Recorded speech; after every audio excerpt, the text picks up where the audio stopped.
syndicats des travailleurs de la justice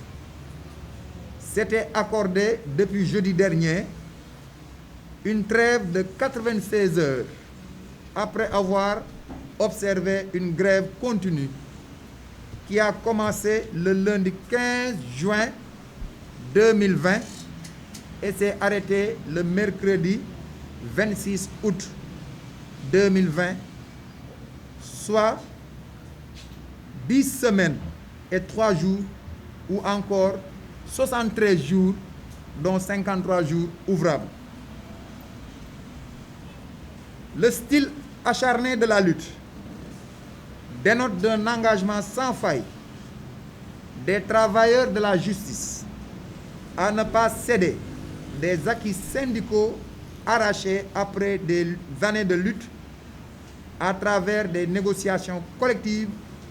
et de surcroît scellées par des décrets dûment signés par la première institution de la République. Cette opiniâtreté était l'unique moyen à la disposition des travailleurs de la justice contre une régression qu'une remise en cause de leurs acquis leur aurait infligé. En dépit de toutes les difficultés qui ont ponctué le différend entre les travailleurs de la justice et leur tutelle, il est heureux que le fil du dialogue soit renoué entre le ministre de la Justice et le SYTJUST. Cette reprise du dialogue a abouti à une décrispation probatoire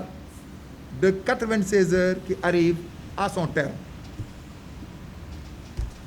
Après une large concertation avec sa base, le SYTJUST a décidé de commuter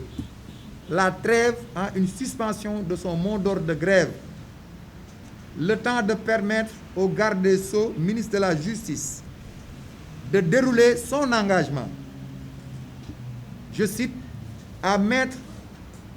tout mettre en œuvre pour accomplir toute diligence à l'effet de faire payer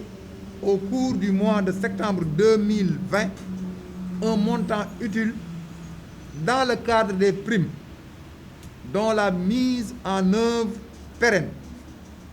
sera assurée par un texte étudié et proposé par le comité qui tiendra sa première réunion le jeudi 27 août 2020 à 17 heures. Cette suspension devrait aussi permettre au garde des Sceaux, ministre de la Justice, de veiller au respect de son engagement à ce que le comité mis en place poursuive dans un délai raisonnable l'étude et la préparation des projets de texte concernant le statut des travailleurs de la justice, l'assiette du Fonds commun des greffes. Le SYTJUST suspend son mot d'ordre de grève et prend donc l'opinion publique à témoin des engagements que le ministre de la Justice a pris le 24 août 2020 devant et en présence d'illustres personnalités, à savoir le bâtonnier de l'ordre des avocats, maître Papa Leyti Ndiaye, de maître Doudou Ndoye en sa qualité de facilitateur, des messieurs Massar Sarr et Pape Birama Diallo, représentants du Haut Conseil du dialogue social, du professeur Ogo Seck,